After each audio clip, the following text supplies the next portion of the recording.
회음절개수를 받은 산모에게 40W의 이런 열램프를 사용을 할 때, 적용할 때 간호보조활동으로 옳은 걸 물어보고 있거든요. 그러면 이거 다른 거부터 먼저 정리하고 보도록 하겠습니다. 여러분, 우리가 여기서 꼭 이거 정의하셔야 되는데, 분만 1기가 뭔지, 분만 2기가 뭔지, 다음에 분만 3기가 뭔지, 분만 4기가 뭔지 정의 꼭 아셔야 되는데, 이 정의 자체도 시험 문제에 잘 나오기 때문에 꼭 아셔야 되거든요. 그럼 이럴 때 우리 이 분만 1기부터 볼게요. 분만 1기는 규칙적으로 자궁이 수축을 하는 거죠. 이 규칙적인 자궁 수축이라고 하는 건 뭐 2시간 간격, 뭐 1시간 간격, 40분 간격, 30분 간격, 20분 간격 이렇게 규칙적인 시간 간격으로 자궁이 수축을 해서 자궁 경부가 열리는 거예요, 여러분. 이 자궁 경부가 열리는 계대가 되는데 한 10cm 정도 풀로 다 열릴 때까지를 우리 뭐라고 하는 거냐? 분만 1기라고 하고요. 그럼 이 분만 1기는 자궁 경부가 풀로 다 열렸잖아요. 그러면 이제 아기가 나오는 분만 2기는 아기가 나오면 되는 거잖아요. 그러니까 분만 2기는 태아가 나오는 태아 만출기라고 얘기하죠. 아기가 나오는 거예요. 태아 만출기라고 하고, 그러면 분만 3기는 태아가 나왔으니까 이제 태반이 나오면 되는 거잖아요. 그래서 태반 만출기는 분만 3기고, 태반까지 나왔으면 다 나왔잖아요. 그러니까 분만 4기는 분만하고 난 다음에 이 1시간에서 이 4시간 정도의 회복기를 갖다가 우리 뭐라고 하는 거냐면 분만 4기라고 한다고 생각을 하시면 됩니다. 그러면 여기에서 지금 이 분만 2기가 태아가 나오는 태아 만출기라고 얘기를 했잖아요. 그럼 이럴 때 이렇게 보시면, 이렇게 있으면 여기가 요도가 있고 질이 있고 항문이 있잖아요. 그럼 여기가 질이죠, 여러분. 그럼 이 질에서 아기 머리가 한 37에서 한 38cm 평균 되거든요, 여러분. 그 아기 38에서 38cm 정도 되는 아기 머리가 나오려면 여기 있는 이 질이 마구잡이로 이렇게 막 찢어진단 말이에요. 그럼 이 마구잡이로 이렇게 찢어지는 걸 우리 열상이라고 해서 여기가 회음부 열상을 입어요. 마구잡이로 막 찢어지거든요. 회음부 열상이거든요. 그럼 이 회음부 열상을 방지하기 위해서 이 부위를 갖다가 지금 이 마취를 하고, 그 다음에 여기를 이렇게 쑥딱 잘라주는 거죠, 여러분. 쑥딱 잘라주는 걸 우리가 얘를 회음절개술이라고 얘기를 하는 거죠. 그래서 아기가 더 쉽게 나올 수 있는 거죠. 그런데 얘를 갖다가 열상을 방지하기 위한 거니까 똑같은 말로 회음보호술이라고도 해요. 다음에 얘를 갖다가 측방으로 절개해 줬기 때문에 측방절개술이라고 한다는 걸 알고 계셔야 됩니다. 그리고 이게 분만 2기에 해줘야 된다는 것도 알고 계셔야 되고요. 분만 2기에 해줘야 된다는 것도 알고 계셔야 되고, 요걸 지우고 좀 더 살펴보도록 할게요. 좀 더 지우고 살펴보도록 하겠습니다. 그래서 여기 보시면 보세요. 얘는 일단 제가 아까 언제 해준다 그랬냐면 분만 2기에 해줘야 된다는 거 꼭 알고 계셔야 되고요. 그죠? 다음에 얘 목적 반드시 알고 계셔야 되거든요. 그럼 일단 얘는 이렇게 여기를 잘라주면 회음부가 열상이 안 될 거 아니에요. 그러니까 첫 번째는 회음부 열상 방지죠. 회음부 열상을 방지해 주는 거고요. 그죠? 다음에 두 번째는 여기를 이렇게 절개해주면 아기가 쉽게 나오고 아기 머리가 보호해야 될 거 아니에요. 그러니까 아기 머리인 아두를 보호해 주는 거고, 그 다음에 아기 머리가 쉽게 나오죠. 그러니까 우리가 분만 2기를 단축시켜 주는 거죠.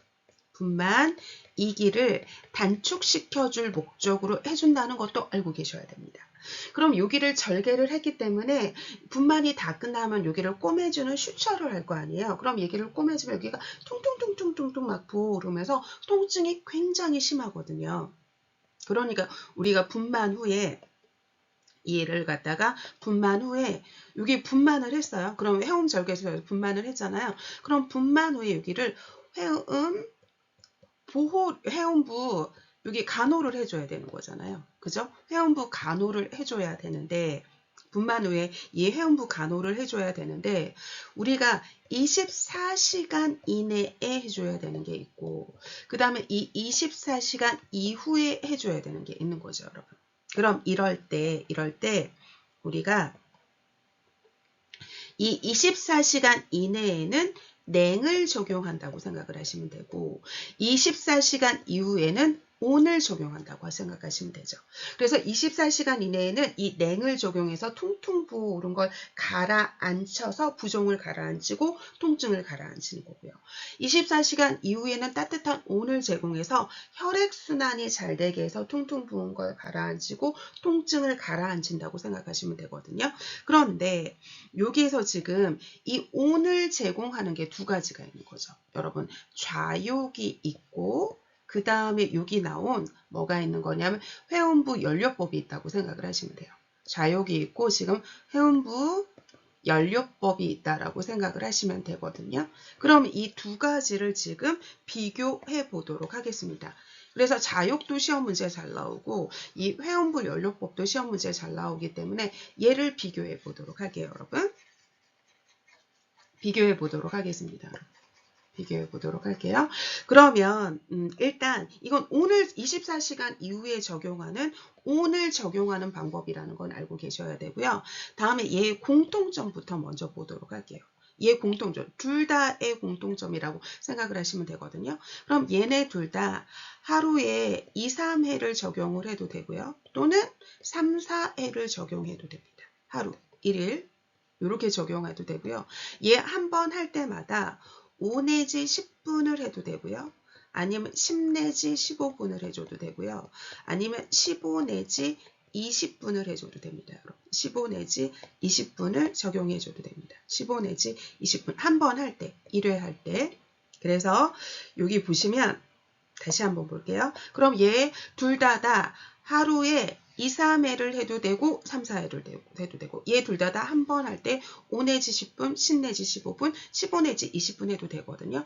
그러니까 이 회음부 연료법, 이 연료법인 거잖아요. 얘는 60분간 하는 게 아니라 여러분 우리가 5 내지 10분, 10 내지 15분 아니면 15 내지 20분간 적용을 하는 겁니다. 그리고 그러면 이 공통점에 대해서 살펴봤고요. 그러면 이제 여기에서 좌욕도 너무 시험 문제에 잘 나오기 때문에 좌욕부터 한번 볼까요? 그래서 이 좌욕부터 한번 살펴보도록 할게요. 그럼 이 좌욕할 때 일단 이 좌욕물은 한 40도씨 정도의 물을 한다고 생각을 하시면 되고요. 그죠? 다음에 두 번째는 얘를 얘 좌욕한다고 해서 프라이버시를 배려해주기 위해서 환자를 혼자 둔다고 산모를 혼자 둔다고 하면 안 돼요. 왜냐하면 이거를 적용을 할 때 실신할 우려가 있기 때문에 우리가 문 밖에서 기다리면서 중간중간 산모에게 말 시켜서 이 산모의 상태 확인하는 거지 산모를 절대 혼자 두면 안 된다는 거 꼭 알고 계시고요. 그래서 얘가 이 산모를 혼자 두면 안 됩니다. 환자를 혼자 두면 절대 안 되고요. 다음에 세 번째 얘 되게 중요하거든요, 여러분. 그래서 얘 보시면 언제 적용을 하는 거냐면 배변 후에 해도 돼요. 다음에 우리가 수유 후에 자욕을 해줘도 됩니다. 그런데 우리가 소변 보고 난 다음에 자욕을 하는 것 아니에요, 여러분. 그래서 요거를 조금 알고 계셨으면 좋겠어요, 여러분. 그래서 우리가 배변 후에 해도 되고 수유 후에 해도 되는데 소변 후에 자욕을 적용하는 것 아니에요. 왜냐하면 얘가 하루에 2, 3회, 3, 4회를 하는데 소변 후까지 하는 건 아니라고 생각을 하시면 됩니다, 여러분. 그리고 얘는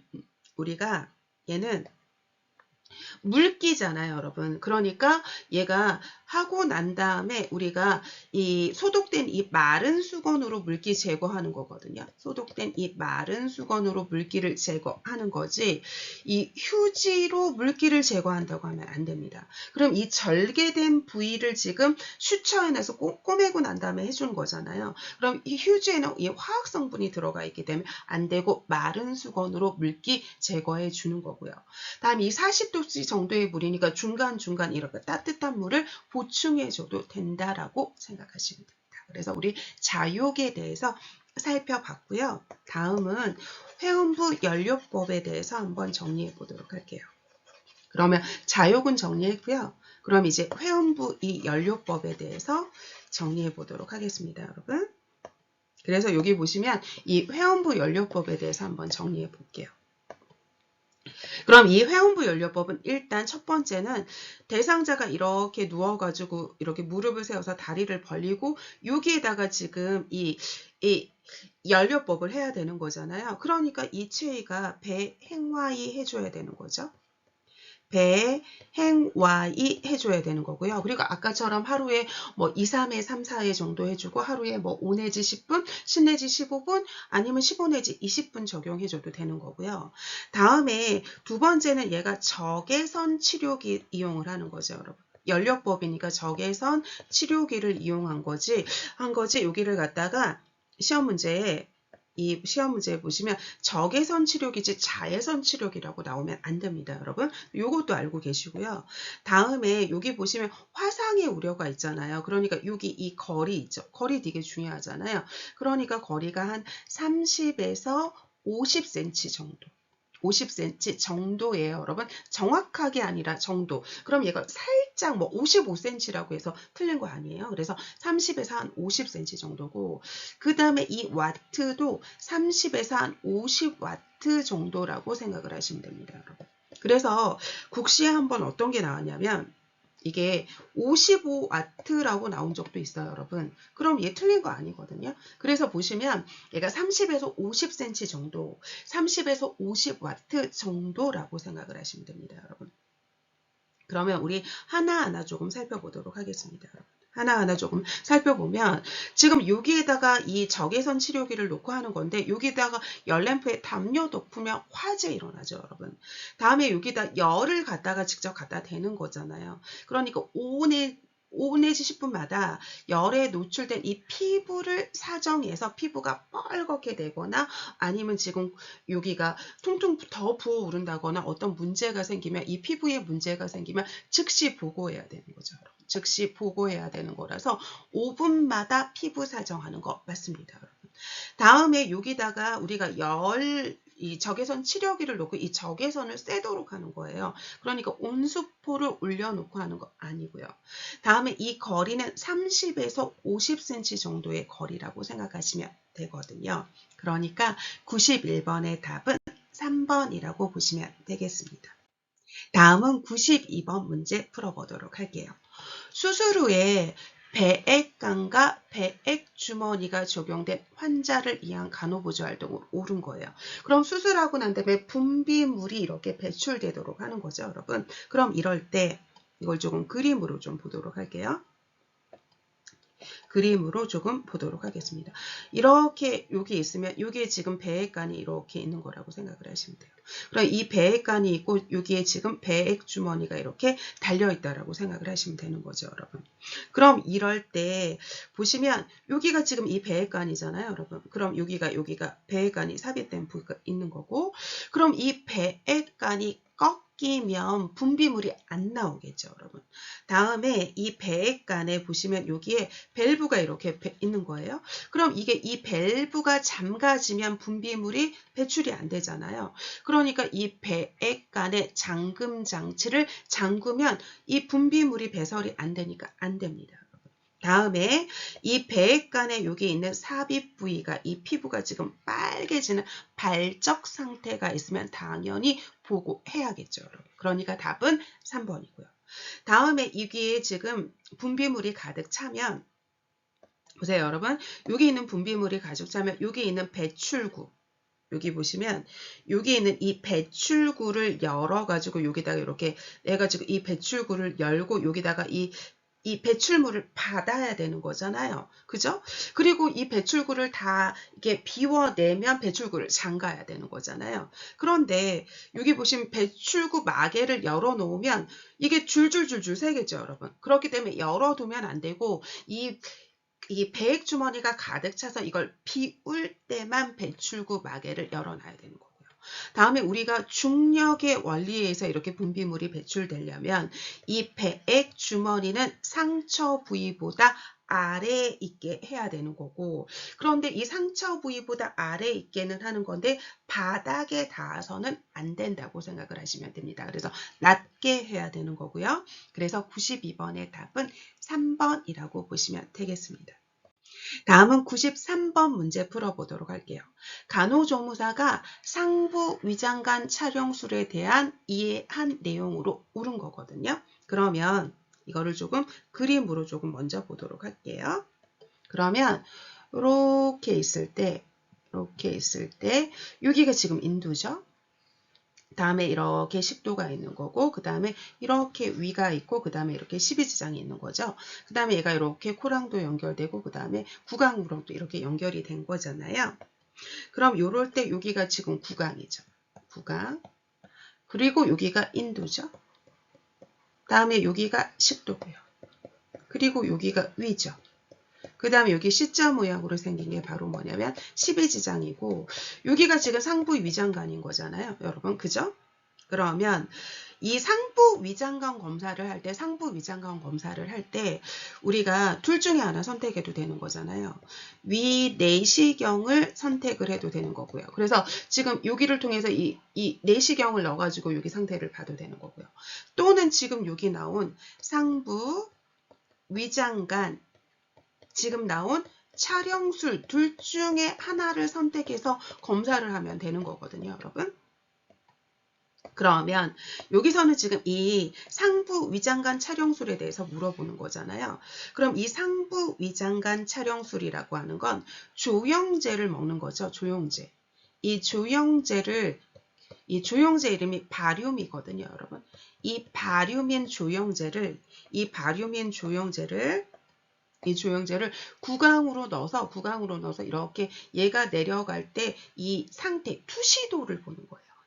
이 조영제를 먹고 조영제가 내려갈 때 보는 이 투시도를 보면서 이 식도의 질환은 없는지, 위의 질환은 없는지, 십이지장의 질환은 없는지 살펴보는 거거든요. 그럼 이럴 때 조영제 바륨은 구강으로 섭취를 하는 거지 정맥 주사하는 거 아니고요.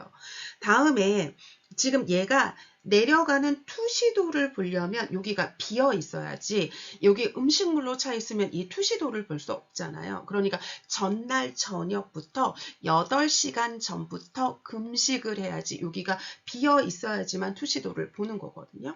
다음에 검사할 때 공기가 들어가면 안 돼요, 여러분. 그렇기 때문에 우리가 검사 전에 담배도 피워서는 안 되고요. 공기 들어가면 안 되거든요. 다음에 껌 씹어도 안 돼요. 그래서 우리가 검사 전에 담배나 껌 씹지 않아서 공기가 들어가지 않도록 해야 되는 거거든요. 그리고 담배 피우면 안 됩니다, 여러분. 다음에 여기 보시면 제가 조영제로 바륨 사용한다 그랬잖아요. 그죠? 그런데 이 바륨의 부작용이 변비가 생기게 해요. 분변 매복이 되게 합니다, 여러분. 분변 매복이 되게 하고요. 그 다음에 이게 바륨이 변에 섞여 나와서 얘가 흰색변, 회색변이라고 해도 돼요, 여러분. 흰색변, 회색변이 이거에 대한 부작용이라고 생각을 하시면 되거든요. 그래서 검사 후에 바륨이 변에 섞여서 흰색변 볼 수 있어서 4번 받고요. 다음에 변비를 일으키기 때문에 검사 후에 수분 섭취 많이 해줘야 돼요, 여러분. 그런데 수분 섭취를 했는데도 불구하고 변이 안 나오잖아요. 그럼 우리가 검사 후에 관장이라도 해서 이 매복된 변을 배출시켜야 된다고 생각하시면 됩니다. 그래서 93번의 답은 4번이라고 보시면 되겠습니다. 다음은 94번 문제 풀어보도록 할게요. 대변 자멸 검사에 대한 설명으로 옳은 걸 물어보고 있거든요. 그러면 이것도 조금 보면 우리가 대장암 검사죠, 여러분. 대장암. 그럼 이 대장암 검사, 국가암검진 사업에서, 국가에서 왜 암검진 사업 하잖아요, 여러분. 그러면 국가암검진 사업에서 대장암 검사는 50대 이상의 남녀에게 1년마다 해주는 거잖아요. 그죠? 그럼 이럴 때 바로 이 대장 내시경 검사를 하는 게 아니라 1차적으로 해주는 게 지금 이 분변 자멸 검사를 먼저 해줘요. 이 분변 자멸 검사를 먼저 해주고요. 여기에서 이상이 나타나면 둘 중에 선택을 하는 거죠, 여러분. 대장 내시경을 하거나 아니면 하부 위장관 촬영을 하는 거죠. 내시경을 하거나 하부 위장관 촬영을 한다고 생각을 하시면 되죠, 여러분. 그러면 여기를 조금 보면 이 하부 이장간 촬영이라고 하는 거, 아까 상부 이장간 촬영은 바륨을 구강으로 섭취를 했다면 얘는 바륨을 항문으로 이렇게 넣어준다고 생각을 하시면 됩니다. 그러면 이 분변 자멸 검사는 이거를 조금 그림으로 조금 볼게요. 이렇게 대장이 있다라고 생각을 해보세요. 이렇게 대장이 있어요. 대장이 이런 식으로 있습니다. 그러면 여기가 지금 바로 뭐냐면 직장이잖아요. 직장이고 그 다음에 여기가 바로 뭐냐면 S상 결장이죠. 여기가 S상 결장이죠. 그러면 우리가 대장암은 어디에서 많이 생기냐면 이 직장하고 S상 결장이 제일 많이 생겨요. 이게 대장암 호발 부위거든요. 그럼 여기에 암이 생기면 우리가 이게 변을 여기서 변을 보잖아요. 그럼 이 선홍색의 출혈, 이 선홍색의 변을 보게 되거든요. 그래서 이거 선홍색의 변, 그래서 이게 피가 섞인 변이 나와요. 그래서 이 대변 자멸 검사를 해주는데 이게 대장암 검사를 하기 위한 거잖아요. 그렇기 때문에 이게 검사 3일 전부터 우리가 이 혈액이라고 오인될 만한 거를 하면 안 되거든요. 그래서 우리가 검사 3일 전부터 우리가 붉은색 야채 있죠. 보세요. 이 붉은색 야채라던가 이 붉은색 육류 있죠. 이 육류라던가 아니면 여기 철분 제제 있잖아요. 이 철분 제제 섭취하면 안 된다고 생각을 하시면 되고요. 다음에 검사할 때 소변이라던가 물이라던가 이 생리혈이 섞이면 안 된다고 생각을 하시면 되고요. 다음에 검사하고 바로 검사실로 보내는 게 좋은데 이게 검사실로 보내는 시간이 지연된다고 하면 이거 검사 물을 우리가 냉장 보관해야 된다고 생각하시면 됩니다. 다음에 여기 조금 볼게요. 하나하나 볼게요. 그럼 얘는 대변을 받는 거기 때문에 금식하고는 상관없어요, 여러분. 다음에 검사 3일 전부터 붉은 육류 섭취하면 안 돼요. 다음에 이 대장 내시경으로 하는 게 아니라 변으로 받아보는 거예요, 여러분. 변을 통해서 하는 거고. 다음에 외과적 무균술은 멸균을 적용한다는 거거든요. 그럼 변 받는데 이 외과적인 무균 멸균까지 적용할 필요는 없는 거고요. 다음에 검사 3일 전부터 우리가 붉은색 야채라던가 채소 먹으면 안 되고 붉은색 살코기 육류 먹으면 안 되고 그 다음에 철분 제제도 먹으면 안 되거든요. 그러니까 답은 5번이라고 보시면 되겠습니다. 다음은 95번 볼게요. 24시간 소변 검사로 옳은 걸 물어보고 있거든요. 그럼 얘는 일례를 들어서 뭐 아침 7시에서 시작을 했다. 그럼 다음날 7시까지 하는 거고 만약에 아침 9시에 시작했다 그러면 다음날 아침 9시까지 24시간 동안 소변을 받는 거잖아요. 그죠? 그러면 여기 보시면 얘가 지금 시작 시간이잖아요. 그래서 만약에 얘가 7월 1일 아침 9시에서 7시에 시작을 했다. 그럼 7월 2일 7시까지 하는 거잖아요. 그럼 여기가 지금 시작 시간이고 여기가 지금 바로 뭐냐면 종료 시간인 거잖아요. 그러면 요럴 때 이 시작 시간에 이렇게 방광이 있고 요도가 있으면 여기 방광에 지금 소변이 차 있는 거잖아요, 여러분. 그러면 요럴 때 시작 시간에 이 소변은 미리 채워진 거지 이 시작 시간에 딱 스타트된 게 아니잖아요. 그러니까 이 시작 시간의 소변은 우리가 소변을 봐서 버려야 되는 거고요. 그런데 이 마지막 종료 시간에 방광에 채워진 소변은 요 사이에 있는 거죠, 여러분. 그러니까 이 종료 시간에 마지막 소변은 포함시킨다는 게 굉장히 중요한 거죠, 여러분. 그래서 시작 시간의 소변은 버려야 되는 거고요. 마지막 이 종료 시간의 소변은 포함시켜야 된다고 생각을 하시면 되고요. 다음에 이게 24시간 동안 소변을 받는 거기 때문에 우리가 이 환자 침상에 24시간 소변 채집중이라는 이 편말 같은 거 붙여놓고 우리가 화장실 이 변기에도 24시간 소변 채집중이라는 거를 갖다가 체크해 놔가지고 이 화장실 변기의 소변을 보지 않도록 해야 되는 거고요. 만약에 중간에 깜빡이고 소변을 봤다 그러면 다시 원점부터 시작을 해야 된다고 생각을 하시면 됩니다, 여러분. 그러면 우리 요거 지우고 하나하나 조금 살펴볼게요. 그러면 요거 하나하나 조금 살펴보도록 하겠습니다. 여기 보시면 중간 소변을 받는 건 우리 일반 소변 검사죠. 일반 소변 검사. 24시간 소변 검사가 아니라 일반 소변 검사할 때 이렇게 종이컵 같은 거 주고 중간료 받으세요 하는 거잖아요. 그러니까 얘는 아니고요. 그 다음에 시작 시점의 소변은 우리가 전에 받아진 소변이니까 얘는 버리는 거죠. 다음에 소변 수집 중에 소변을 버렸다면 24시간 받아야 되는데 버렸다면 다시 원점부터 처음부터 수집하는 거 맞거든요. 그러니까 3번은 맞는 답이죠. 다음에 보시면 종료가 되는 시점은 얘가 포함시켜야 되는 거죠. 버리면 안 되죠, 여러분. 다음에 소변을 수집한 용기에서 소변을 덜어내어서 다른 소변 검사로 사용하면 안 됩니다, 여러분. 그래서 얘는 24시간 이 24시간의 소변을 받아서 이 총량도 계산을 해야 되는데 이걸 빼면 총량을 할 수 없잖아요, 여러분. 덜어내면 안 되고 24시간 동안 온전히 받아야 된다고 생각하시면 됩니다. 그래서 얘는 시작 시간의 소변은 버리고 마지막 소변은 포함시킨다는 개념이 제일 중요하다고 생각하시면 돼요. 그래서 95번의 답은 3번이라고 보시면 되겠습니다. 다음은 96번 풀어볼게요, 여러분. 성인 심정지 대상자에게 심폐소생술 실시할 때 가슴 압박 방법으로 옳은 거에 대해서 물어보고 있거든요. 그러면 이것도 먼저 여기를 조금 보도록 할게요. 그럼 이렇게 있을 때 이게 지금 횡격막이죠, 여러분. 얘가 횡격막이고 횡격막 위를 흉부라고 하고 횡격막 아래를 우리가 복부라고 얘기를 하면 이 정중앙에 뼈가 이렇게 하나 있죠. 얘를 갖다가 우리 뭐라고 하냐면 흉골이라고 얘기를 하죠. 다음에 여기 뾰족한 부분이 있는데 이걸 갖다가 우리 검상돌기 또는 칼돌기라고 하잖아요. 검상돌기 또는 우리가 칼돌기라고 얘기를 하죠. 그럼 우리가 이 가슴 압박을 할 때, 이 흉골 하부의 2분의 1 지점, 여기 2분의 1 지점을 압박하는 거죠, 여러분.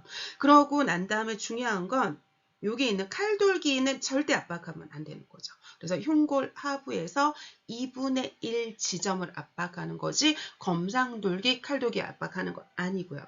다음에 우리가 이 가슴 압박을 할 때 이 가슴 압박 때 인공호흡이 하는 거잖아요.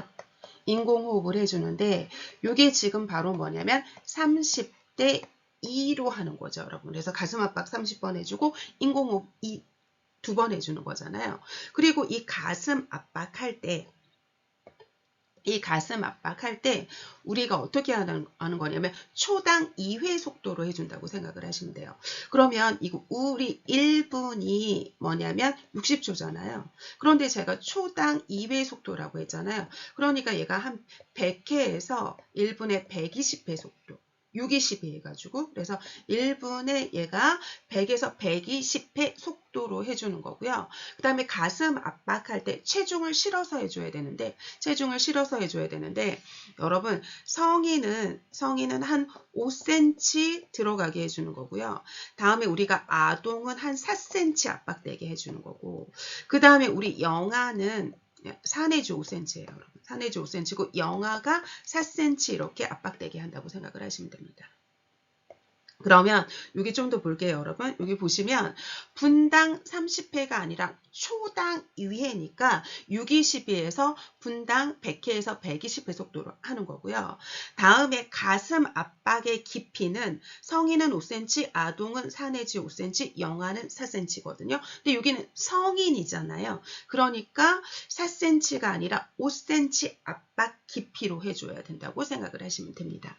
다음에 이걸 조금 지우고 좀 더 살펴보도록 할게요.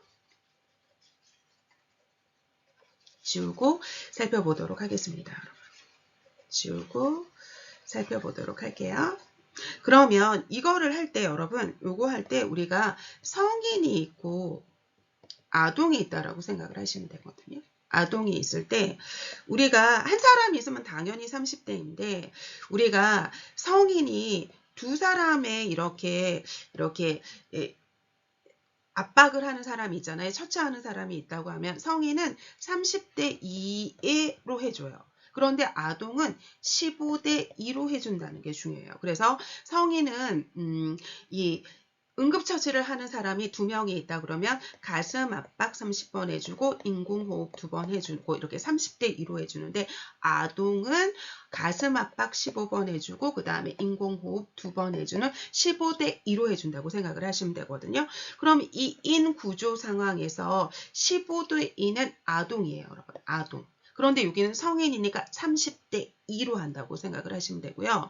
그 다음에 이 가슴 압박 30번 해주고 인공호흡 2번 해줄 때 이거를 해줄 때 이 가슴 압박의 중단 시간은 10초를 넘어서면 안 됩니다. 여러분. 그래서 10초를 넘어서면 안 되고 중단 시간은 10초 이내로 해야 된다고 생각을 하시면 되거든요. 그래서 이게 10초 이내로 해야 된다는 게 이 인공호흡은 이 1초에 1회로 하는 거예요. 그러면 총 2번 해주면 2초면 되거든요, 여러분. 그러니까 이 중단 시간이 10초를 넘어서면 안 됩니다, 여러분. 그래서 답은 3번이라고 보시면 되겠습니다. 다음은 97번 볼게요. 얼굴과 가슴에 2도 화상을 입은 대상자의 응급처치로 옳은 거거든요. 그러면 일단 예를 조금 보도록 할게요, 여러분. 우리가 왜 제가 이렇게 피부가 있으면 얘가 피부가 있으면 제일 위가 표피라고 했고요. 그죠? 그 다음에 이 밑을 진피라고 했고요. 그 밑을 제가 뭐라고 했냐면 피하 조직이라고 그랬잖아요. 그래서 피부는 표피, 진피, 피하 조직이 있는 거죠. 그럼 이럴 때 표피층의 화상을 입으면 1도 화상이고 진피층의 화상을 입으면 2도 화상이고 피하 조직까지 화상을 입으면 3도 화상이라고 생각을 하시면 되거든요. 그러면 이 1도 화상은 잠깐만요. 색깔 좀 보고요. 이 1도 화상은 빨개지는 홍반성이에요. 빨개지는 홍반성이 되고 2도 화상은 물집이 잡히는 수포성이 되고요. 다음에 3도 화상은 이게 괴사가 되는 괴사성. 이게 그래서 피부가 검게 되거든요. 괴사성이 된다고 생각을 하시면 됩니다. 그러면 이 1도 화상 같은 경우에는 이 1도 화상 같은 경우에는 빨개지면서 얘는 조금 한 1, 2주 정도 지나면 자연 치유가 돼요. 다음에 이 물집을 잡혔을 때 이 물집은 절대 터트리면 안 되거든요. 터트리면 이 터트린 대로 이렇게 병원체가 들어가가지고 감염이 이렇기 때문에 수포 절대 터트리면 안 되고요. 다음에 여기를 조금 보도록 할게요, 여러분. 이 1도랑 2도 화상일 때는 우리가 즉시 찬물에 담가서 이 화기를 빼야 된다고 생각을 하시면 되거든요. 그런데 찬물에 담그는 건 맞는데 얘를 갖다가 뭐 이렇게 간장을 발라준다, 치약을 발라준다, 아니면 뭐 이렇게 소주를 발라준다 하면 안 돼요. 왜냐하면 얘가 이렇게 그런 걸 발라주면 이게 막을 형성을 해서 화기를 오히려 머금게 해서 이 화상이 더 심해지거든요. 그래서 찬물에 담가서 화기를 이렇게 빼주는 게 중요하다고 생각을 하시면 됩니다, 여러분. 그런데 이거 되게 중요하거든요, 여러분. 그래서 근데 이 3도 화상은 찬물에 담그면 안 돼요.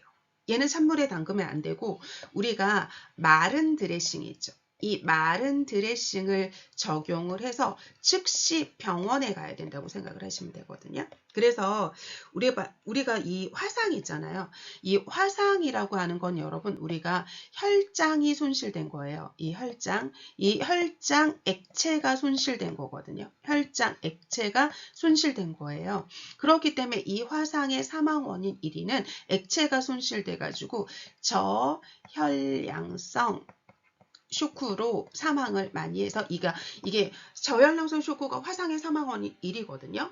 그러면 이럴 때 보세요, 여러분. 이 쇼크일 때는 체온이 뚝 떨어지고요. 그 다음에 맥박은 약하고 빠르게 뛰고요. 다음에 호흡 빨라지고요. 그 다음에 혈압은 떨어지거든요, 여러분. 그럼 이럴 때 보세요. 여기 보시면 3도 화상인 이 괴사성 화상 있잖아요. 이 3도 화상이 이 색깔이 바꾸려고 안 바꿔지네요. 이 3도 화상이 이 저혈량성 쇼크로 갈 확률이 크거든요. 그러면 이 3도 화상은 체온이 떨어져요. 체온이 떨어지는데 찬물에 담그면 안 돼요. 그렇기 때문에 이 마른 드레싱, 이렇게 우리가 깨끗한 방포나 이 깨끗한 이불로 이렇게 감싸가지고 이 대상자를 즉시 병원에 가서 혈장을 손실했기 때문에 병원에서 우리가 혈장을 수혈을 해주거나, 얘가 지금 저혈량성 쇼크이기 때문에 탈수에 걸릴 수 있기 때문에 우리가 정맥 주입, 이 수액 주입을 해가지고 탈수를 예방해야 된다고 생각을 하시면 됩니다, 여러분. 그런데 제가 이 찬물에 담근다가 굉장히 중요하다 그랬잖아요. 그런데 우리가 이걸 조금 지우고 볼게요. 네, 요것도 단독으로 국시에 나오면 여러분들이 틀리기 딱 쉬워가지고 여기를 좀 더 살펴봐 드리도록 할게요. 지우고 조금 살펴봐 드리도록 할게요. 그럼 여기서 여러분, 여기서 키포인트는 바로 뭐냐면 여기에요, 여러분. 얼굴 있죠. 얼굴 부위에 화상을 입으면 우리가 중요한 건 찬물에 담근다가 아니라 얼굴이니까 호흡기의 기도가 확 부어오를 수 있어요. 그럼 우리가 호흡곤란으로 사망할 수 있거든요. 그러니까 이 얼굴 부위에 그름이나 이런 게 있어서 이 얼굴 부위에 화상을 입으면 호흡기 화상으로 갈 수 있거든요. 그럼 이 호흡기 화상으로 가면 기도가 확 부어올라서 호흡곤란으로 사망할 수 있기 때문에 이 얼굴 부위의 화상일 때 가장 먼저 해야 될 건 찬물에 담근다가 아니라 기도 유지 있죠. 이 기도를 유지해주고 이 기도를 개방해주는 게 가장 제일 먼저 해주는 간호라는 거를 꼭 아셨으면 좋겠습니다, 여러분. 그럼 이도 화상이니까 물집인 수포가 생기잖아요. 그러니까 수포 터트리면 제가 이 터트린 부위로 병원체가 들어가서 감염이 되니까 안 되고요. 다음에 우리가 손상된 조직을 제거하는 게 아니죠, 여러분. 제거하는 거 아니고요. 다음에 얼음을 직접 대주면 안 되고요, 여러분. 찬물에 담그는 거예요. 다음에 얼굴 부위의 화상이니까 우리 기도 유지가 제일 중요하거든요. 그러니까 여기 보시면 기도를 유지하고 호흡곤란 유무를 관찰한다. 맞습니다. 다음에 이 화상 부위의 옷을 제거할 필요가 있을 때는 잡아당기면 안 되고 가위로 잘라서 제거를 해야 돼요. 옷은 가위로 잘라서 제거한다고 생각을 하시면 됩니다, 여러분. 그래서 97번의 답은 4번이라고 보시면 되겠습니다. 다음은 98번 문제 풀어보도록 할게요. 그럼 여기 보시면 의사의 동의 없이 환자 본인의 결정으로 태어난대요. 그러면 자기 의지, 자의죠. 자기 의지로 태어나는 건 자의퇴원이라고 하니까 답은 2번이고요. 다음에 가퇴원이라고 하는 건 아직 퇴원이 결정되지 않았는데 우리가 임시로 이렇게 퇴원을, 그러니까 완전히 퇴원한 게 아니라 이렇게 뭐 그러니까 하루나 아니면 몇 시간 정도 이렇게 가퇴원, 임시 퇴원하는 거라고 생각을 하시면 되고요. 이 정규 퇴원이 의사의 지시에 의해서, 의사의 처방에 의해서 퇴원하는 게 정규 퇴원이고, 사망은 환자가 사망한 거고, 강제는 이 환자가 어떤 문제가 있어가지고 이제 강제로 퇴실시키는 거, 퇴원시키는 걸 강제 퇴원이라고 하죠. 그럼 여기는 환자 본인의 의지로 하는 자의 퇴원이라고 생각하시면 됩니다. 그래서 98번의 답은 2번입니다. 다음은 99번 문제 풀어보도록 할게요. 그럼 여기에서 보시면 폐기능 검사를 할 때 환자를 확인하는 방법이에요. 그럼 이 환자가 이렇게 의사소통이 가능하다. 그럼 이 환자에게 개방적인 질문을 하는 거죠, 여러분. 개방적인 질문, 폐쇄적인 질문이 아니라 누구씨 만나요가 아니라 이름이 어떻게 되시고 등록번호가 어떻게 되세요 하고 이렇게 환자에게 개방적으로 질문하고 환자가 본인 이름이 뭔지, 본인의 이 팔찌에 있는 이 아이들 등록번호가 뭔지 말하도록 하고, 그리고 우리가 할 때는 이 환자가 말한 이름이랑 이 아이디 카드랑 이 팔찌랑 지금 이 환자의 등록번호 확인해야 된다고 생각을 하시면 되죠, 여러분. 그래서 여기 보시면 환자에게 이름과 생년월일 말하게 하고 이 환자 리스트랑 대조하고 환자의 아이디 카드나 이런 거를 갖다가 대조해서 확인한다고 생각하시면 됩니다, 여러분. 그래서 99번의 답은 5번이라고 보시면 됩니다. 다음은 마지막으로 100번 문제 풀어보도록 할게요. 우리가 질문은 두 가지 질문이 있잖아요, 여러분. 아까 말한 개방형 질문이 있는 거고요. 환자가 스스로 여러 가지 말하게 하는 거고, 그 다음에 여기 말한 폐쇄형 질문이 있는데, 이 폐쇄형 질문은 네, 아니요로 대답하게 하는 거죠, 여러분. 네, 아니요로 이렇게 단순하게 대답하는 거 바로 뭐냐면 폐쇄형 질문이잖아요. 그러면 여기 보시면 고혈압 약을 드셨습니까? 드셨으면 네라고 할 때고 안 먹었으면 아니요라고 할 거잖아요. 그러니까 네, 아니요로 대답하는 폐쇄형 질문에 해당되는 건 1번이죠. 왜 그렇게 생각했나요? 하면 환자가 여러 가지 답이 나올 때고요. 무슨 일로 슬퍼하시나요? 그러면 환자가 막 무슨 일로 슬퍼하는지 얘기하겠죠. 주말을 어떻게 보내셨냐요? 하면 환자가 어떻게 보내는지 얘기를 할 때고, 무엇에 대해서 생각하고 있냐면 이거에 대해서 환자가 이렇게 얘기를 할 거잖아요. 그럼 이런 게 바로 뭐냐면 개방형 질문이라고 하는 거죠, 여러분. 그래서 이 폐쇄형 질문은 우리가 비효과적인 의사소통에 해당이 되는 거고, 개방형 질문이 우리가 효과적인 의사소통에 해당이 되는데, 이 개방형 질문을 아예 비효과적이라고 그래서 아예 안 사용하는 게 아니라 우리가 이렇게 단순한 확인을 할 때 있잖아요. 이 단순한 확인이 필요할 때는 이 폐쇄형 질문을 하기도 합니다, 여러분. 그래서 100번의 답은 1번이라고 보시면 되겠습니다, 여러분. 그래서 긴 시간 동안 수고 많으셨습니다, 여러분. 다음에 만나 뵐게요. 수고 많으셨어요.